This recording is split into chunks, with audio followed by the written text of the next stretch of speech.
that's okay. So we are good to go. Okay, good evening, everyone. Welcome. This is our third In Conversation event, and with the PPEA, which is, as you'll probably get the rhythm of this now, myself with distinguished guests having a wonderful chat about all things primary PE. And just an apology again for last month's cancellation, and Gerald really does give his apologies. We will reschedule that, and we know there's lots more people who couldn't make it tonight.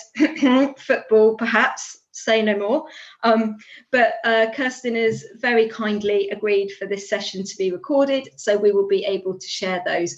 I'm delaying putting all the sessions up on the website for now. We want obviously those who are giving their time and attendance to have access to that live conversation first, but when life calms down at the university end, myself, Christy and Jez will get to sorting the website out and get all our recordings up there for you for the next academic year or over the summer months. So thank you to everyone joining us tonight, but especially thank you to Kirsten Petrie, who I keep saying good evening, but obviously Kirsten, for you it's good morning, very early dark morning where you are.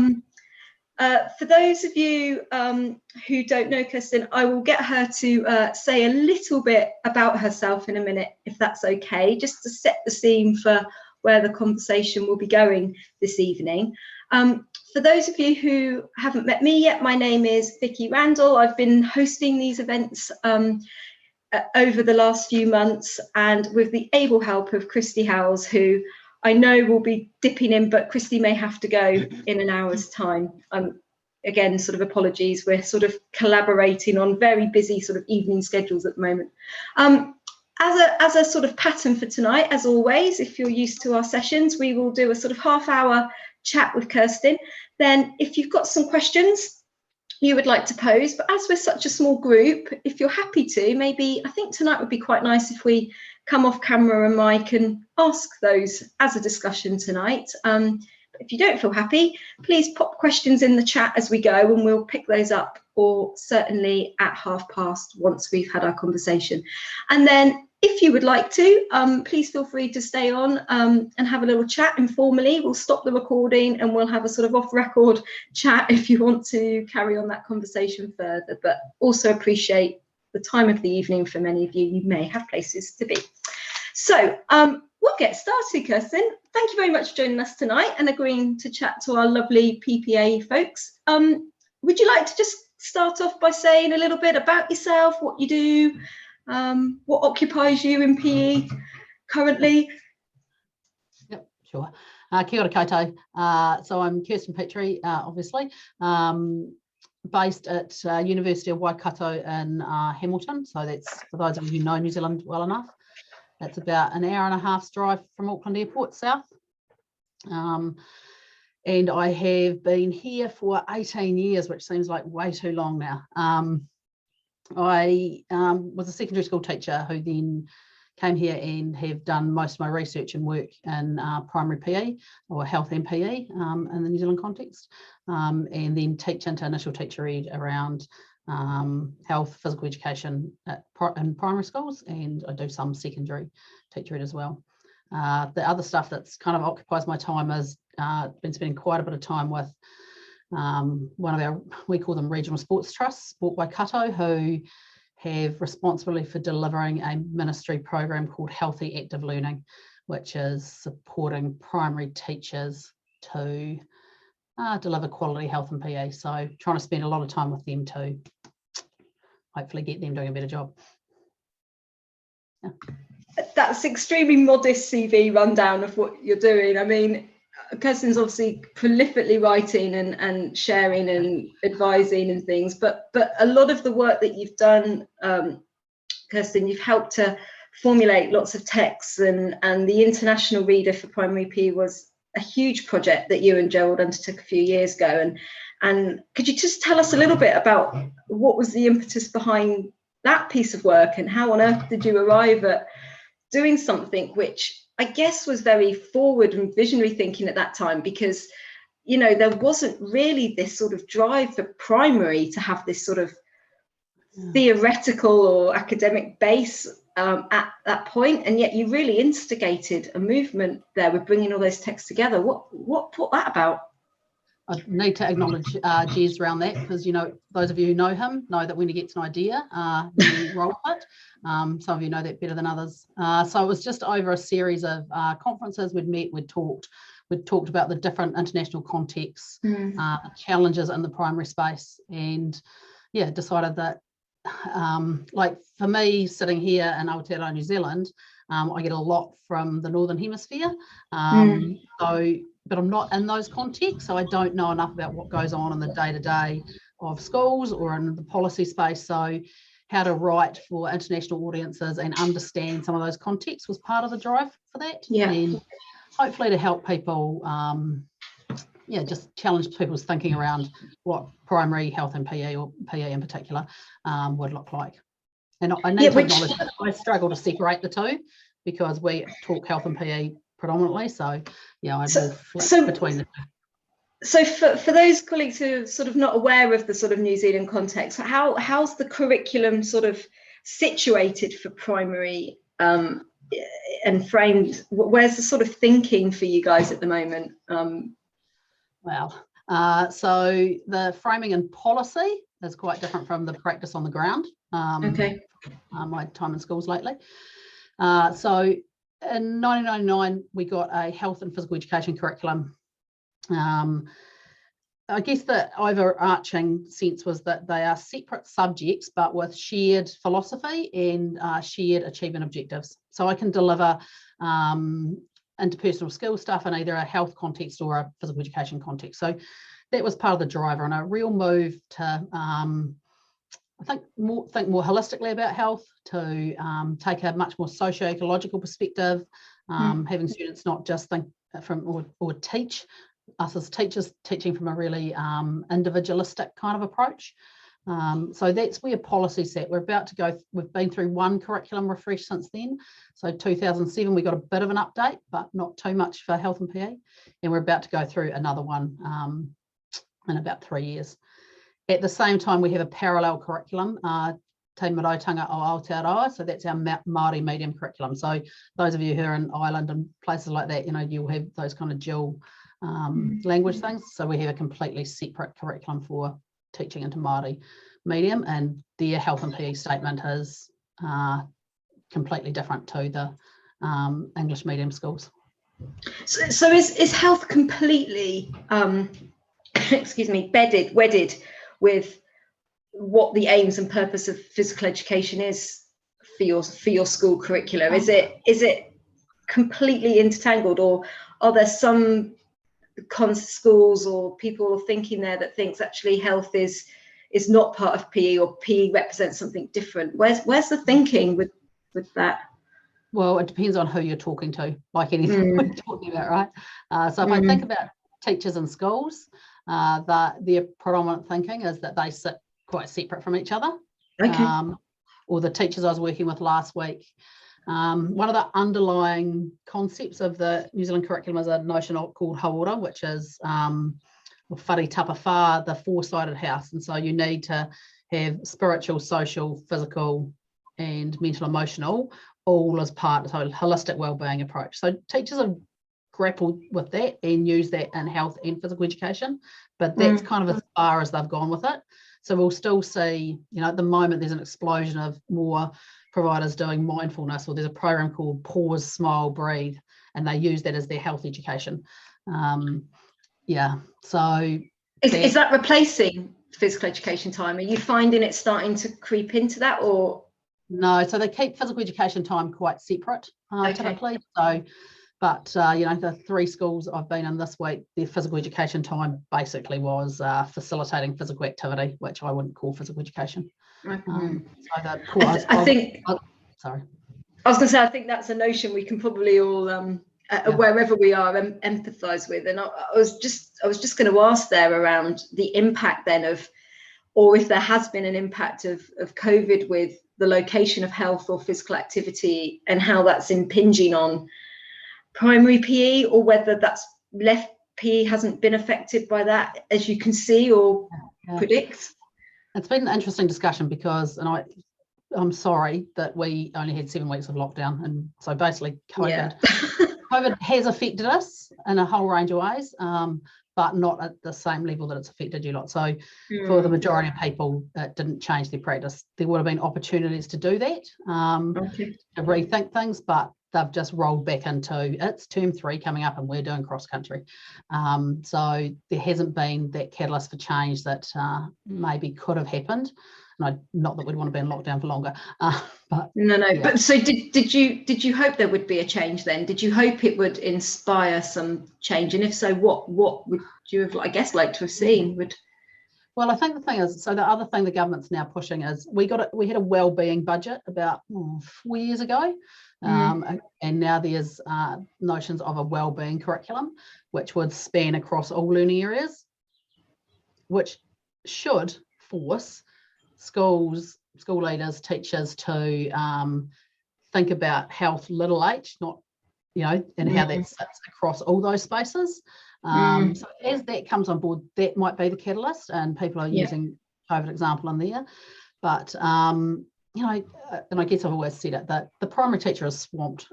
We don't have national standards around numeracy and literacy any longer, so it's a really pragmatic response, but they don't often get a lot of time once they're in schools working to stop and think and reflect and question and challenge.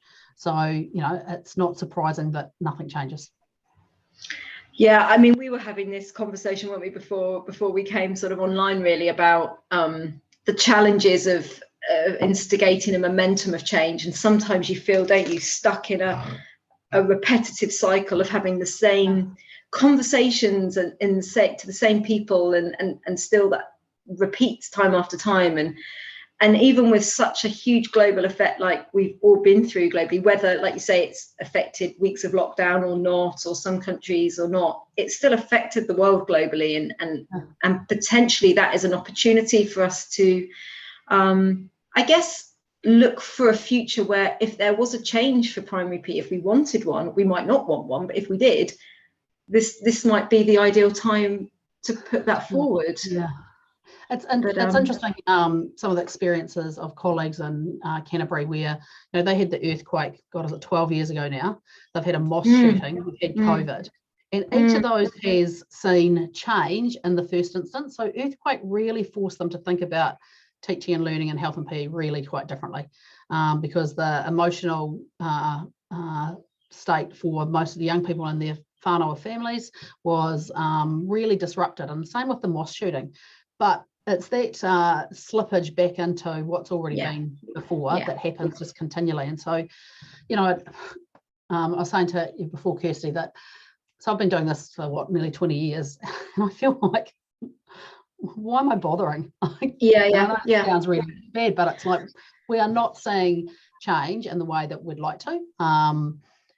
We're still seeing practices that basically I experienced in primary school PE. So we've got an innovative curriculum, people have had support, but we just get this slippage back to what's always been.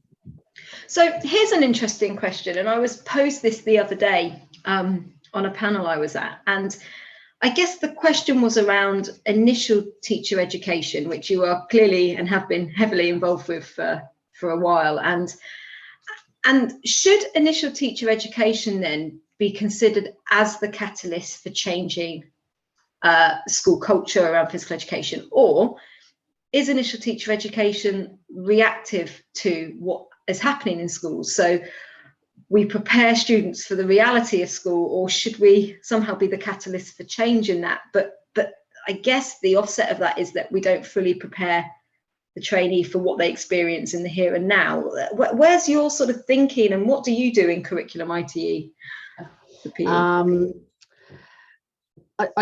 This sounds really bad, and I probably shouldn't say it on a camera, but I actually want us to deliver initial teacher ed that even when they go out and they do cross country in term 3, I am sitting on their shoulder and they're going, I know I shouldn't be doing this, I know I shouldn't be doing this. That's where I'm at. So we in our initial teacher ed really try to challenge them to think about, we kind of frame it around 3 things. One, around what's the place and potential of health and PE, what might it be, where does it fit, how do we create safe, inclusive learning environments, and plan for learning and learning in differentiated ways. So there are 3 underpinning kind of principles. Okay. And if we can land some of that stuff, then actually, you know, the big one for me that I probably always go on and on about and they get frustrated with is I want to see planning for learning, not planning for activity. Yeah.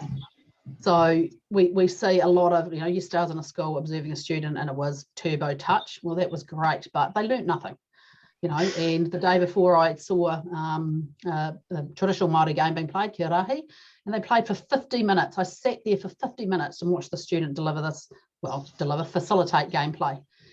And the sad thing was her associate teacher, mentor teacher, whatever term we use, said, oh, wasn't that great? They all participated. It was a fantastic lesson. And I was like, how am I going to say this? But I was like, so what did they learn? And but this is the challenge, isn't it? Because I suppose in a subject area like ourselves, which is characterized by the body, the physicality, the what can be kind of caught up with the busyness of the lesson and the movement, and you know, the children, we hear this again, the children are having fun, the children are being active, they're having a great time, they want to participate. And, you know, yes, no one wants to be the fun police, but surely enjoyment from learning comes from other things such as engagement and progress and success and achievement and relevancy and purpose and all these things. And the thing they may enjoy running around playing certain games which are new and not necessarily the things that will be valued next week or 2 years down the line. And as educators, that's kind of what we measure ourselves on, is the educative and the lifelong. Are we being kind of short-termist in our practice? I mean, and by we, I mean the subject, the school base. Are we sort of, oh, that lesson was great, they all rocked up, they had a good time, they moved, brilliant, and should we be challenging more then in teacher education I guess the placement of learning and progress? And is that kind of what's frustrating you? Well, I think we really do challenge that. That's a real objective of ours. So just when we go out and see students and, you know, they're not doing that, but the context of the school doesn't help. So we can do all of that. And then I'm a beginning teacher. I go into a job and I want to keep that job because lots of them are 1 year fixed term, or I want to get a job, so I'm relieving or whatever. So I just get sucked into doing what they're doing because I want to please. And that socialization process becomes huge. And so we quickly forget what we've learned because no one's asking us to actually live and do that. And, you know, I know there's pockets of great practice in Aotearoa, so it's not everybody, but as a common thread, we go back to planning the activities. And most schools, I would say, will do, you know, it's a multi-activity approach. And I'm like, how can we still be in a multi-activity approach where we're going to spend 2 to 3 weeks on this, but actually half the kids haven't learnt it? So yeah, we are short-sighted because we're going, well, actually, this is not going to help them engage in physical activity long-term because they actually haven't learned enough to do that. Is there a place, and sort of sitting at this from the other camp, if there is another camp that exists, I'm making up a camp of people here, that isn't there a place where if we don't in physical education hand down or teach or give children the experience for those sort of very embedded colonial culturally based activities, where would they get that from? And is there an issue with them being prioritized as, so we're seeing it as activity vehicles, but are they, if they don't get that, would they get that? And what would happen to sporting culture? And we're talking about, for most people, you know, for the people on the line here today, we're coming from countries where sporting achievement and culture is tied up inherently in our culture. You know, our colleagues from Ireland, the activities of games that are driven in Ireland and the same in England and the UK. Is there not a place for that? Or do you see that as outside of curriculum and we need to maybe place emphasis on the distinctive nature of experiences? And we called this, we've heard this referred to as this movement culture, haven't we? Rather than the broader concept of, so how do we, do we not have a responsibility? Yeah, I don't know. I'm Wales. Sorry, Gethin. Yes, I'm Wales. Sorry, you snuck in. You snuck in at the end there. Not forgetting Wales. Obviously, a nation of huge passion and pride with their games. Absolutely. I think the thing for me, and I've been using it quite often talking with teachers and our students, is it's amazing how willing we are to accept that sort of rhetoric in a physical education sense, but we would never ever apply the same lenses, frames, arguments in reading or writing or math. So why do we think it's okay here? So, a perfect example for me yesterday was, there was 4 kids who were injured or sick who didn't participate for the whole hour. I couldn't do that if I was in math or reading. So what is the actual learning, and what have they learned?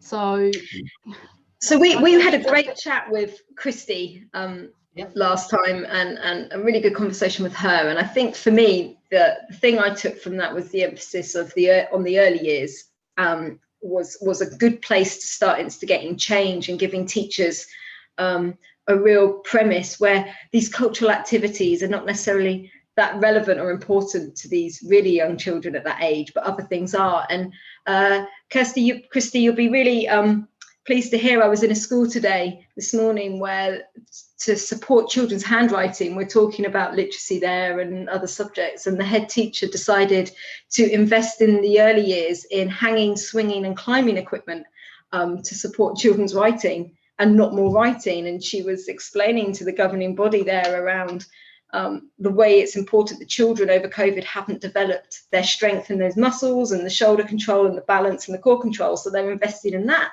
to help the children write. And, there may have been some loose understanding there about development, but what was so pleasing was the emphasis for me. That was a school that was prioritizing the importance of where the physical development starts. And there was no context of let's play more football, or, it was let's think about how movement can help children, longer term. And I just wonder whether maybe the early years and building on practitioners there would be a good way to break some of these concepts around curriculum and activities.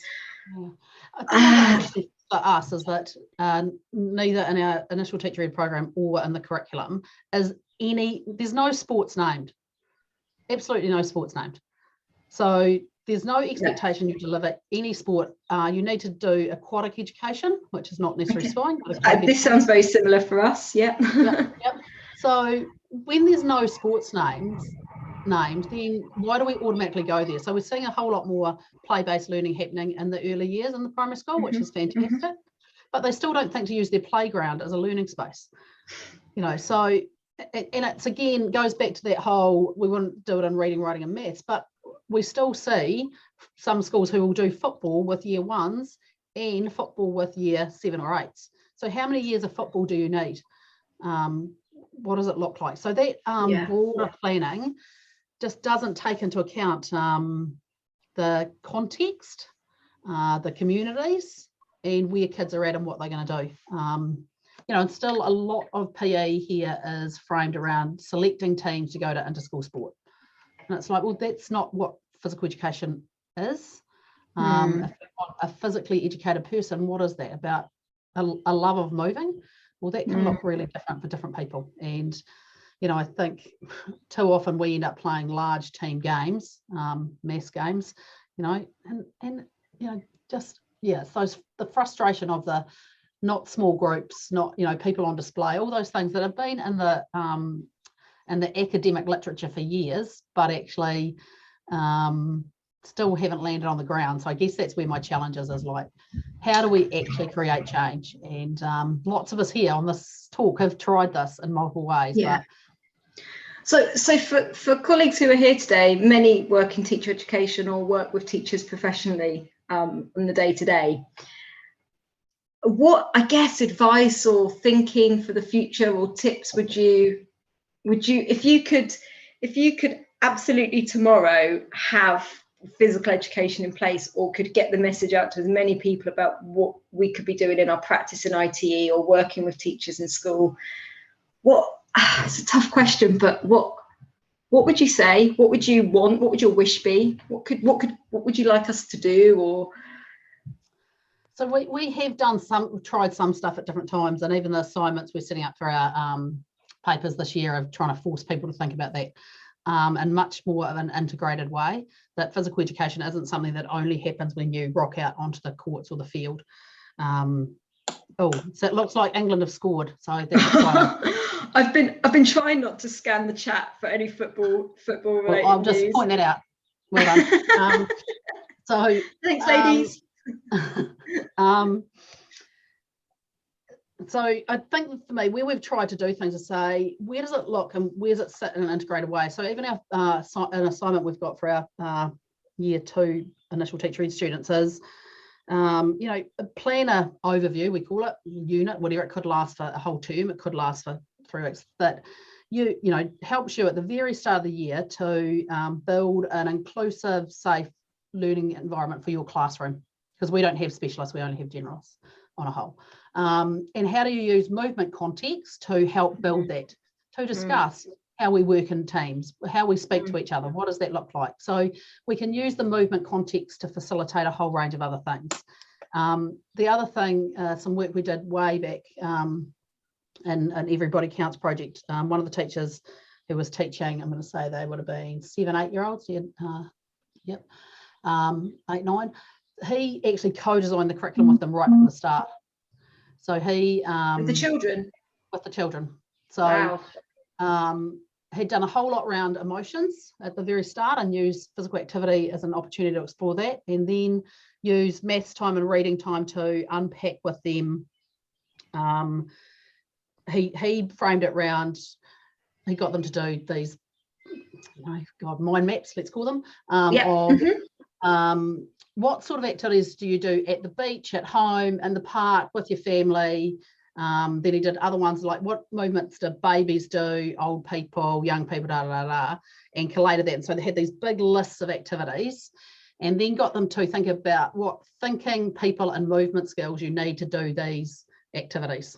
So thinking more to the everyday movement kind of experiences, and yeah. And he had a young person who spent some time in a wheelchair and other times not in a wheelchair in his class. So he worked through, they got these massive lists, and they were like, okay, what are the thinking, people and movement skills? And then they did some stats around which ones were most common, and then decided, okay, these ones here will allow us to participate in the most activities if we have these skills. And they listed 10 skills, and they were the skills they were going to work on for the year. And then he designed his curriculum and the learning activities all in relation to that. And I was like, oh, bless, yeah. Yeah, and wouldn't that wasn't it? I read something. Wasn't it Len Almond who I may have got that wrong, and apologies to the person who should be credited for this, highlighted physical education. If we focused on 10 things, just 10 things that we think would be meaningful and relevant and purposeful for our curriculum in physical education, we could go quite a long way in just addressing those 10 things as a starting point to underpin. Crema, thank you. It might have been Crema, but apologies. I think I've read it I've been reading so many things editing at the moment. Who knows? I'm losing track. But just take that as a principle. If we took just a focused amount of things and focused on those and progressed those with quality, things that were meaningful, purposeful to everyday life and context, and gave us depth and mastery of our learning. And yes, have breadth of application of activity, fine. But those 10 things, or however many kept repeating, we might.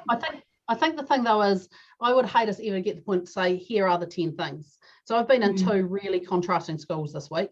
One predominantly Māori and Pacific students, one a high decile, basically white New Zealand European. And it was just interesting watching, and what are the learning needs for those different communities at school. So the beautiful thing about our curriculum is it's descriptive, not prescriptive. So schools actually have the option to design curriculum for their school and their context, their community, how it links with local iwi or the local communities. Mm-hmm. But you need time to do that. You need time to Yeah. stop and reflect and think. And we never actually give them that time. And so, I don't think it's any different from you lot. There's bloody money thrown left, right, and centre at different things all the time. And that quick fix kind of mentality. If we actually pulled all that money and used it to support teachers to have time to learn, then maybe we'd give them time to make progress. But no, we scatter it amongst a whole lot of things. And because of the way governments work and timeframes, they haven't got long term, have they? Because governments change. I think this is an endemic issue with education, and you won't be aware or have missed the amount of funding that's come in England particularly. I mean, it's hard to miss that amount of money. 320 million a year just been confirmed again for next year. And I had a conversation. I was delivering a session to school-based trainees this afternoon, and someone said to me, I'm in charge of PE in my NQT year. All the subject leadership roles are going to the new entrants who, bless them, have the least experience and are having to write a curriculum. And he said, can you point me to a website or a resource which can help me write a curriculum? And I went, no, but I can direct you to sources where you can inform, and then you can build your curriculum for your children. But what you need to do is allocate 2 or 3 years to this. You need to take some time to do this. This isn't something you can do. And you're absolutely right. And that's a really tough ask for teachers to start looking at that and expect it to be done in a few months or a year. This is a big piece of work to think about. I guess one of the things, and I know we're going to go to chat. I think one of the things is how we work at a different level with the policy people and the funders to try and go, right, just pause for a minute. Because we're pushing shit uphill when we try and do that. That question was asked by our chair on our parliamentary panel last week, and he asked us all, if you had 5 minutes with the Prime Minister, what would your request be? And for physical education, and I have to agree with you, Kirsten. I said, let's use this opportunity with where we are with the pandemic now to just pause and think about the needs of how we've used that money in however many years since 2012, 2013 have changed, yet we're just ploughing in. And I'll be really unpopular here and say, I think we need to scale back and not fund so much into PE, because I mean, that's an awful thing to say, take money from the subject, but at what point does the money become an issue and we're not necessarily investing or pooling it in the right way, like you're saying? But I'll leave that on discuss ? For everybody. So I mean, it would be great if that's okay with you, Kirsten. Can we show you? You've given us loads of things there to start thinking about, from curriculum to ITE to funding and policy and teacher development. There's masses there. And again, guys, you might be quite happy there to just put something in the chat. But if anyone would like to come off camera and have a chat with us, or to ask any questions to Kirsten, please do. Just, there's enough of you there just to come off and say hi and butt in. Please do. Rather than, we won't do this as formally today. Hello, Ruth. Have you? Hi. Is that a cue to come and say hi? And have you got a question? Just that I'm here. No, I haven't got a question just now. Just enjoying, just listening. I'm very pleased to be hearing that you're saying building the PE curriculum. That, how would you say, that does take a few years, because we've been trialing different things and that hasn't worked, and just different ways with our groups, because we've got like 3 form entry and 700 pupils, and I enjoy that, just trialing different things, and if fitting things differently, and just even how we choose to deliver, even how we split the children, if you like, split the classes between, because there's we have our CPD program, upskilling the teachers, and there's just so many different things that we're doing. I just enjoy that, just trying to tweak it all the time. But it's just nice to hear that it's not just something that's done in a what's working. What things have you kept? What things are that you kind of, I love that idea of just seeing curriculum tinkering, being brave to just allow things to be organic and try things out and develop. And so definitely how would you say, where just leveling the playing field and putting activities that even staff aren't used to delivering, you know, because then they're learning as well. But the children, so like taking football off the curriculum, you know, and looking at invasion games differently. Introducing new sports. Just I don't like personally looking at sports. I prefer, you know, we're saying even just, you know, whether it's striking, fielding, just looking at skills and then getting games that they enjoy from that. But I don't know, there's just lots of different things that I suppose, because we're working with staff, it's breaking down those barriers, chatting with the staff, you know, and they're like, actually, like one of the first things I did when I started was investing in a load of soft balls, light balls, you know, that's so many people's bad memories getting hit in the face with a ball, you know, and that was, it's just little things like that maybe some people just haven't considered, and they'd make big changes. So it's Well, I mean, Kirsten, that's I think quite an important point there about sometimes some of the things you make are quite small changes in the curriculum that can have that like emotional safety in that space is important, and it doesn't take a lot to start to change a cultural view by just changing and tinkering one thing at a time. It can snowball to more confidence and bigger things. Is that something you've seen at all, Kirsten? In fact, have you got any little things that you've seen a small change has led to a? I've got to admit, I am less inclined to talk about tinkering, only because I feel like we need some radical shifts. So I think we always tinker. We always tinker because we want things to work for kids well. But the real conceptual shift that I think is necessary, we can't tinker. So it's how we create that conceptual shift. So, you know, it's about, you know, it's still that positioning of the teacher versus the student. And it's like, well, actually, let's use more inquiry approaches. Everything that they need to know, they can nearly find online. Why do I need to teach them? So how can we get them to, and I know it's different in the early years and we might scaffold that stuff differently, but where do we put stuff back with them so they are exploring and learning, as opposed to the teacher as the expert always. So that requires me to be enough of an expert to know how to scaffold that and to put the right things in place. But, you know, we want them to be knowledge able versus knowledgeable, you know, that they can apply these things in a whole range of settings as opposed to just the settings that they've had in their PE time.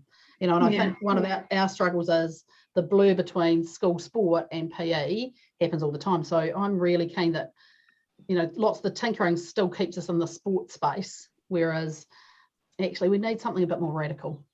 Yeah. So on one scale, we've got sort of short term, as you're building curriculum, encouraging, I suppose, Ruth, what you're doing is encouraging colleagues to dip their toe in by changing the small things to give them the confidence. And then on the other hand, actually, a big shake-up's needed. And perhaps maybe that will change confidence. If we turn PE completely on its head from where it's at, then we wouldn't need to do a step-by-step approach because teachers might get it, or if that's supported by proper professional development.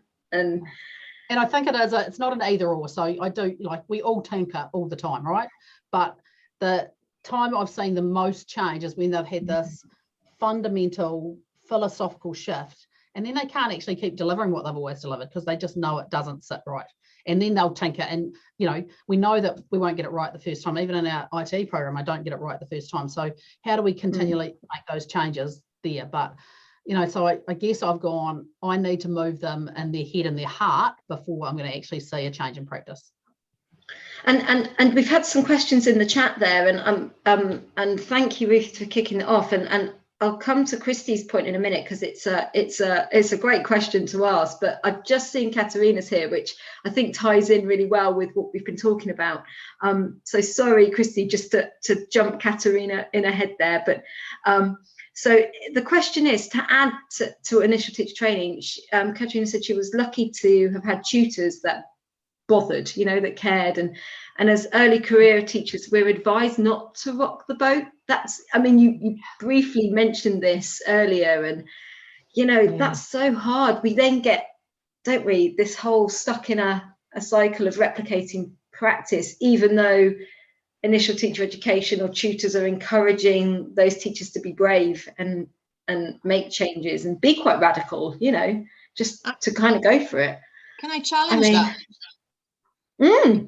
Yeah, because I had it was maybe about 2 years ago where I had teachers in who were doing part of the initial teacher program, and they were from EYFS, and they were absolutely loving what I was doing with the EYFS children in terms of the challenge that I was giving them. And one student went back to their lecturer, and they were saying what things we'd been doing, you know, really challenging the children, supporting them, but really pushing them on, sort of encouraging them to give things a go. In terms of climbing, you know, the climbing frame was out, and, you know, yes, you can go a bit higher, but supporting them, teaching them, you know, how they can get themselves back down and that kind of thing.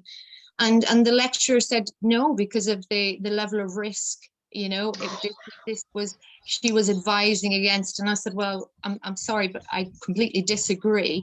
It's the challenge that's needed. That's it makes it interesting for them, because they're exploring that risk and they need to do that.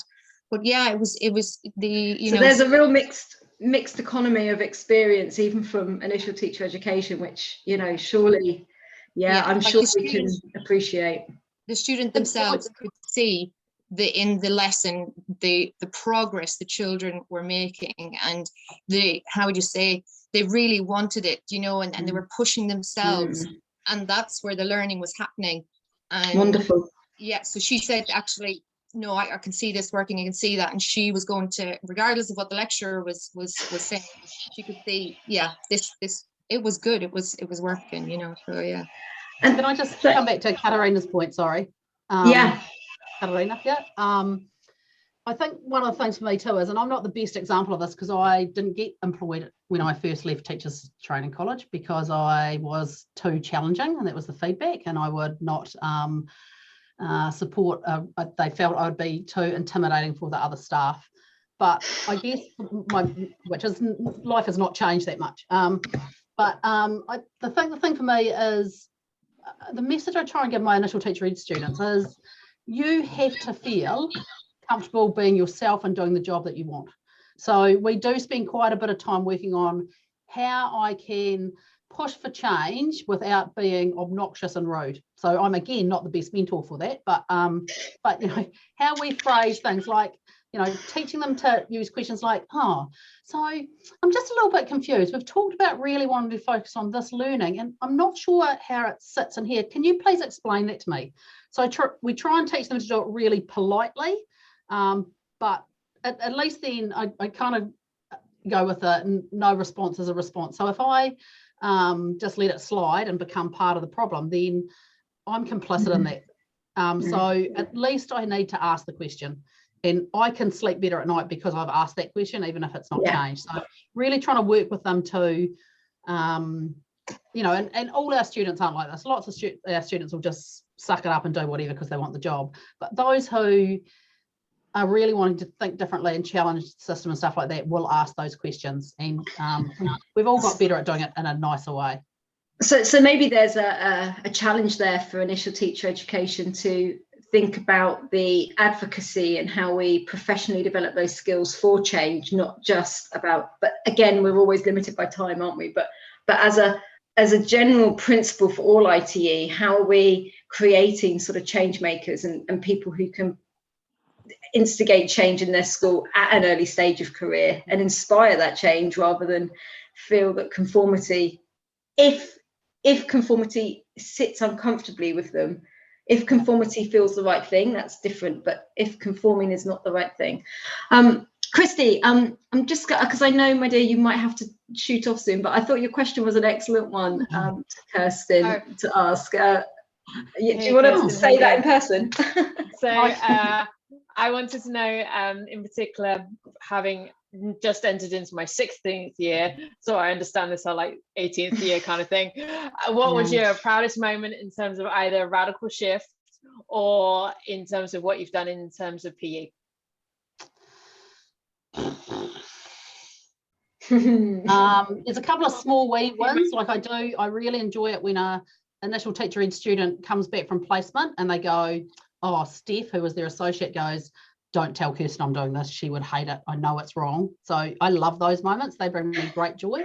Probably more so, and I can say it now, probably 10 years ago I couldn't have said it.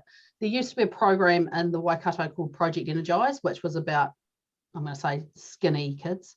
And they had tests where they measured kids' waists and they made them run, and there was this whole massive amount of funding. And I critiqued it early on and continued to critique it. I got challenged by Sport Waikato, who's our regional sports trust who were leading it, and called to their board to justify my commentary. And the head of that organisation, Matthew Cooper, just bagged me constantly. So last year, December 31st, 2020, Project Energize died completely, and they've got rid of it. They still had $3 million a year in funding for it, but they went, this is not right and this is not appropriate. So I'm kind of proud of it because it's a long one, like it's a long game, but that's a pretty epic achievement. Yeah, pretty epic. But and I think a message there for like not giving up, you know, just some things are quick wins, other things, you know, take a longer time to change thinking and to keep getting the message out there, and that's testament to that. I think that's a key message, isn't it, Vicky? That actually it takes us a lot longer than any of us first think when we first start on this journey. That it does take a level of resilience and a level of just we've got to keep going as well. Yeah, I think it is that holding the line. You know, I think I said to Vicky earlier that, you know, a top sports person here, like it's happened to you lot in the Fun Police call, that, you know, that a top sports person can say something that completely changes everything that, you know, we might have argued against for years. So I'm trying to get better at playing a better political game. And I say trying because those of you who know my personality means it's not really my skill set. But so like tomorrow I'm running a session. I was invited to a keynote at a principals conference, 150 principals.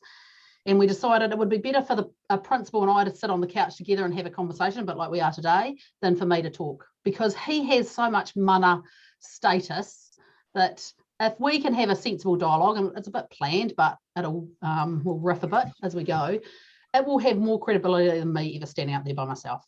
So how do you play those games differently? Yeah. So I've got 2 more goals though, Christy, sorry. If I can get rid of cross country out of schools, and there's another program called Jump Jam, then I'll be able to retire. So that's my ultimate goals. I'm thinking it might take another 20 years, but we'll be working on it. And so we will watch this space for that, Kirsten. We'll be keeping a close eye. And I think just to sort of maybe tie up there, if anyone's got any other questions, I think Deirdre's posted something quite interesting there, and she's put, what if primary PE is not the thing that needs to change? What if it's everything else around it? What if primary PE is okay and it's, you know, everything else that satellites that is causing us the problems, you know, is what do you think about that? Is that a I think you're right. There's a whole range of things that sits alongside them with. Like for me, school sport is problematic. The drive for youth sport to be starting younger and specialising earlier, even though, you know, there's a real push for balance is better here. So the sport space causes us more problems than anything else. And at the same time, because of that, you know, so the arrangements around sport or the practices of sport shape the practices that happen in classrooms. And so we can't change one thing without changing a whole range of other things. So we can change the language of curriculum, but, you know, when the fields are still marked the same way, the same gears in the gear shed, then we're going to change nothing. So it's a mass level change system. Yes, there was a question posed last week I had that said, you know, does PE need a rebranding? And And, you know, if language or other things around it is causing us to have challenges in identifying what we are and who we are and what we should be about, and who should be the person that tells PE what it should be, and not, you know, all these other kind of big discussions around that. But would a rebranding help, do you think? Is PE okay? Is physical education the right term, or health physical education? Or so the project I talked about before, where the teacher had co-designed the curriculum, we ended up calling the learning associated with it Everybody Counts, body with a capital B, because we'd spent a year together, and then we were thinking about what next, and we talked about how we wanted to do health and PE really differently, and what that would look like and all those sort of things. And then one of the teachers said, I can't do this and call it physical education, because as soon as I put physical education up on my board, or as soon as I'm talking physical education with parents or principals, then they have a fixed mindset about what that's happening. So if I put Everybody Counts up on the board, and it could be whatever term any school wanted to use, obviously, if I put Everybody Counts up, then the kids don't know what's happening. You know, I could be doing anything on that given day. And, you know, it opens conversations with parents. And so that's what they did, and it allowed them the space to do differently. Whereas when it was called PE, they felt bound to fit with what everyone else was doing. So yeah, it's I think Marg Cosgrove, who was on that team, led a paper called, you know, that whole by a rose by any other name. Any other name, would it smell as sweet? Yeah, that classic sort of Shakespearean notion. And it's an interesting one. I mean, words are language and barriers. It's sort of, if we need to pause and reset and rethink, and like we see in England, we still very much call it physical education, but we've branched out to go physical education, school sport, physical activity, and that list seems to be getting longer. And, you know, like I mentioned, Jez said the other day, maybe we just return back to this term movement culture, and it just encapsulates everything rather than trying to identify things out separately. Or do we go for a complete name, or are we precious and wedded to the term? Is you know, it's an interesting concept to think that through, whether if we change the name, does it actually change anything? I think one of my big bugbears at the moment is, and maybe it's come with the pressure to publish as well, is people want to label things something new. That might have been things that have been in place or thought about for years, but if we put our own label on it, then our publication rate goes up. That's me at my most cynical. But we just published recently a paper. I think it's got sport, physical activity, physical literacy, play, active recreation, or something, whatever. And like, so the schools here are being bombarded with all of these terms. You know, so they get different professional learning around each of these things. So while those terms might work for us in this esoteric world that we might live in, actually, as the practitioner, what am I supposed to be doing? Because on a different day. So we actually aren't supporting the people at the bottom in our behaviours as writers, publishers, thinkers. Like, you know, how do we distill? And it's not that those things aren't all equally important, but it's just how do we help the people who we're wanting to deliver when we've made it so bloody complex?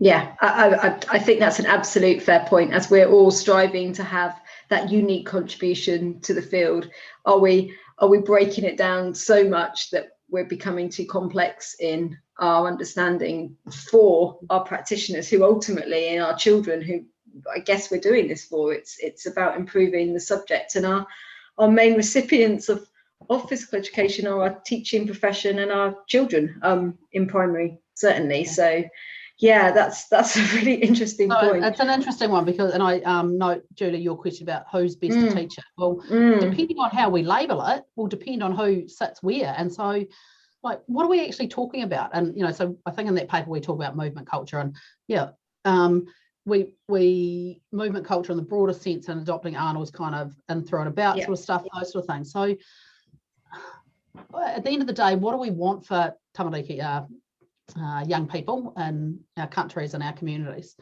and what are the outcomes? And one of the things I've been cracking on about a bit lately is, because we do so much sport and games in physical education, and when I ask teachers, so what are they learning, they'll go, oh, they're learning how to work as a team, and they're learning how to communicate effectively, and all the rhetoric that goes with that. But I'm going, but they do that in my PE class, and they go out on the field and they fight.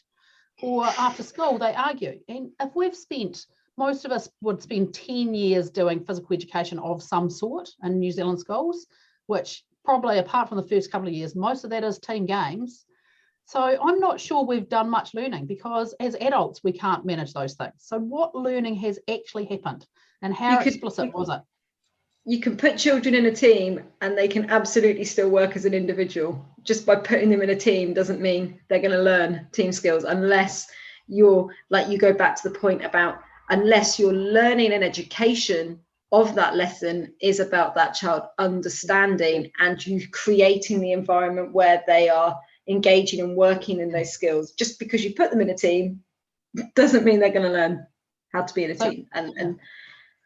And that comes back to our, we go on and on about explicit planning for learning. And so that means I've got to develop pedagogies that mean I'm comfortable to pause and make them talk to each other for a couple of minutes and then go back into it, but explicitly talk. You know, how do I do all those sorts of things? So, yeah.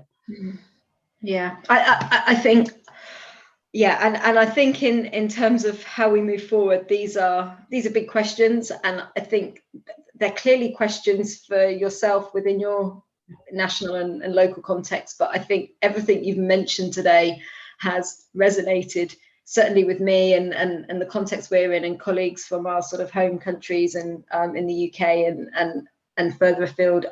People who will listen to this recording will sit there and go, oh yeah, we talked about that with Julia in the first session about the workforce and who teaches PE and what's the purpose of PE, and these conversations are coming back round. So there's clearly a global connection to the things you're mentioning here, and no easy way out. Otherwise, we would have figured it, surely.